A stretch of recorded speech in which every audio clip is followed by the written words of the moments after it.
Hey everyone, we're going to check in with Todd in Indiana. He is a global insurance man. He has been around the world and then some. And he's going to talk about how you have to be true to your brand from a global perspective, but also localize your marketing message so it resonates with consumers in different markets. He also has an amazing van that I'd like to show you, and I'd like to check it out. So let's go.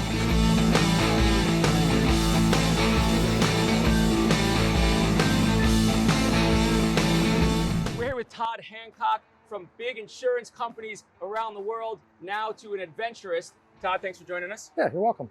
Tell us a little bit about yourself. Well, my background really started in the military as an air traffic controller at the age of 18. And joined the military to see the world and got stuck in Grand Forks, North Dakota.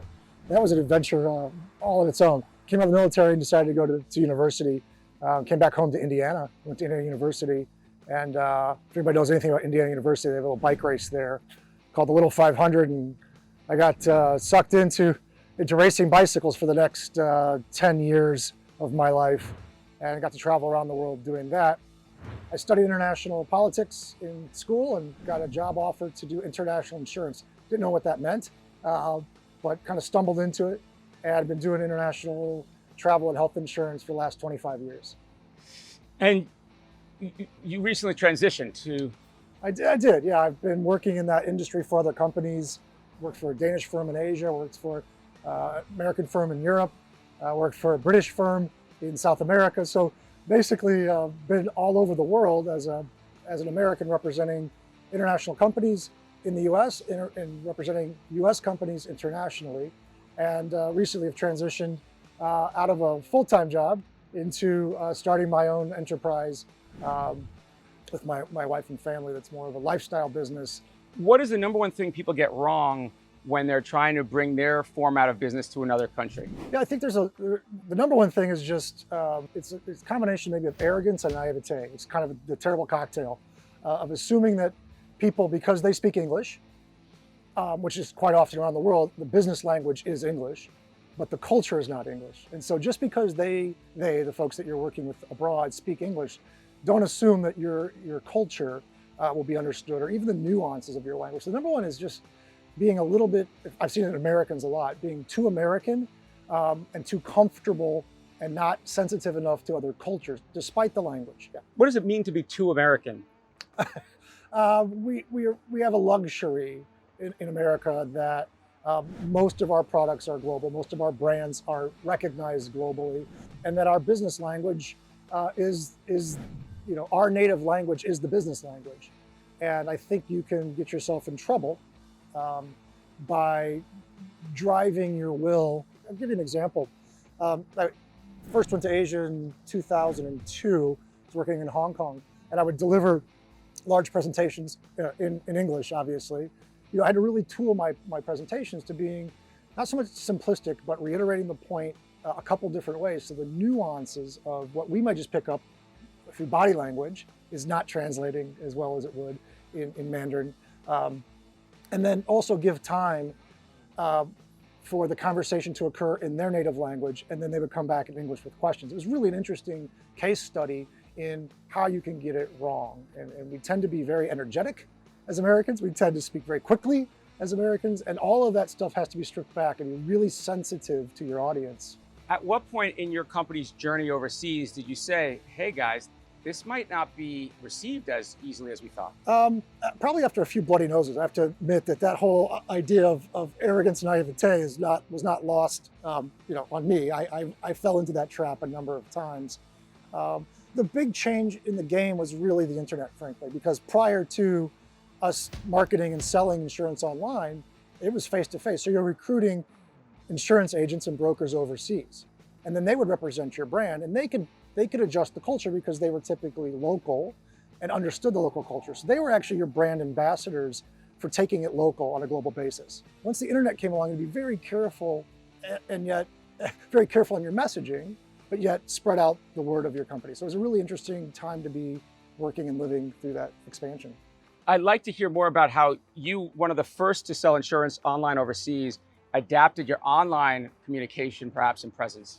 Yeah, there really wasn't an online communication presence. We would come in the morning into the office and there'd be a stack, if anybody remember, of faxes that came in overnight. And those are the applications for insurance, for travel insurance specifically. And we knew if it was a good day or not based on how big the stack of faxes, or how long the roll of paper was on the floor. And that really transitioned pretty quickly overnight when we started figuring out that we could do that same exact transaction, but online. The biggest challenge in the 25 years of moving, particularly insurance, from very manual processing into the internet age and now into AI even, is we oftentimes take the process and just digitize it as opposed to changing the process. And the same thing happens in marketing globally. The difference is when you're traveling the world selling or marketing a product, you can start to get the feedback more quickly. If you launch a global brand online and you think you've got it right, what's your feedback loop like from that specific sub niche of market, right? The segment market segmentation with feedback loop. I find it challenging online to have that same kind of immediate feedback loop, and the feedback you get quite often, as we all know online, has to be vetted. Now you, Todd, you exited. Talk a little bit about, can you talk a little bit about your exit? Sure, I got to the place where we built this company, we continued to build it globally, it did incredibly well, and eventually we sold the company to a large strategic insurance company. And the idea of working for a big conglomerate didn't really sit well with me. So I took some time off and spent time with my family, and actually bought a van to offset all the global miles I've covered, and said I want my son and my daughter and my wife and I to just travel around the U.S. and see all the awesome stuff that's here. And it's kind of the interesting of going global and coming back local for me is really quite interesting. So the van was just an opportunity to load up in comfort and go literally anywhere we want to go. Now that you've left the big insurance firms, Yeah. and they're still continuing your vision, let's say, and where you've gone, Yeah. what do you think they need to be aware of as the world transitions predominantly to online? Yeah, the trouble is, particularly when we're talking about health insurance and travel medical insurance, it's a grudge purchase. No one wants to buy insurance, let's be honest, but you need it. It's a really interesting dynamic. And it goes really simply like this. Everyone needs to keep in mind, insurance companies need to keep in mind, insurance agents. Someone's giving you real money today, real out of their pocket, real live money to cover them for an event they don't want to happen and you don't want to happen, right? So in any situation, they're exchange. I think it's a miracle. Every time they sell insurance, I think it's a complete miracle, because someone's saying, here's real money for something neither of us want to occur. But if it does, you better get it right. That's what it comes down to. You have an obligation to get it right for those people who have entrusted sometimes their health and well-being. I've been involved in a number of evacuations out of countries where they just don't have medical care to treat certain things. So that's real life and death stuff.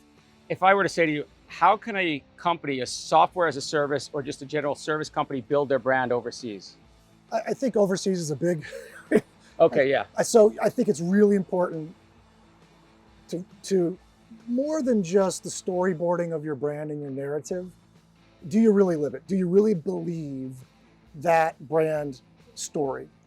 And then think about the audience that a global audience is not an audience, right? That's way too big. So think about, will that story resonate?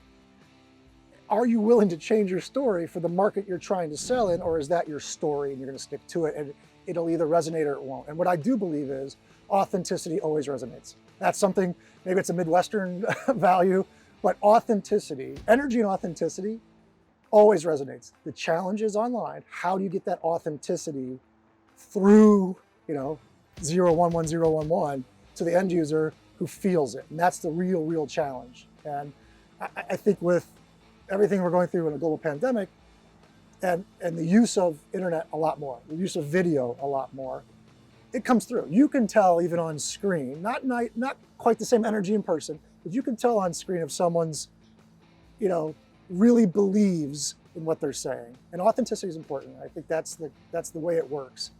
I think that's very interesting. It's about basically localizing doesn't mean abandoning your core brand.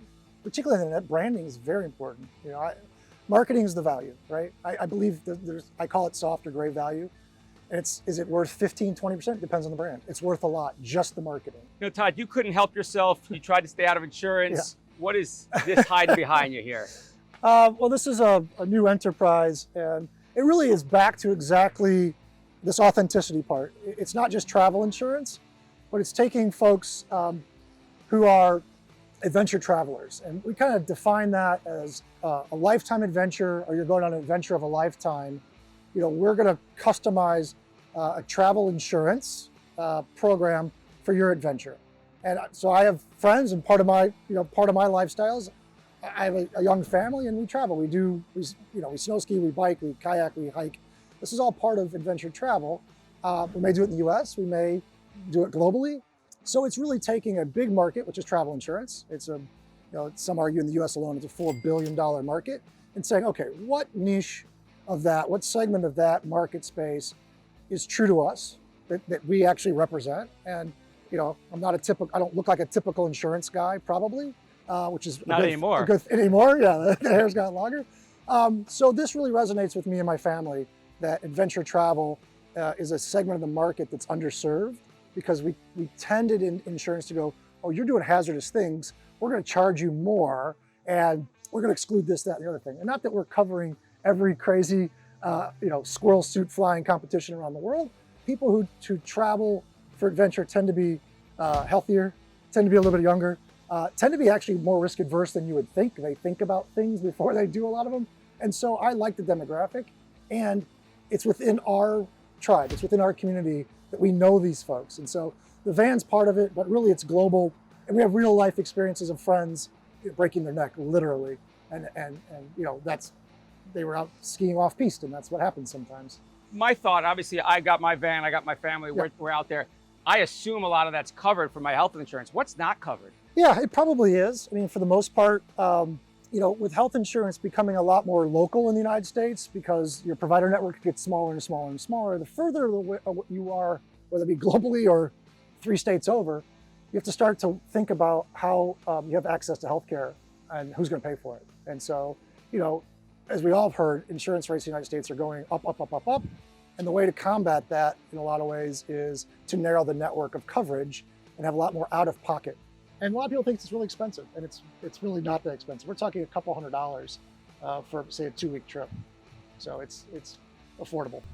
InsureMyAdventure.com, helping you be secure while you're on the road. Todd, thanks for joining us. My pleasure. Stay local, go global. This is VanBassador.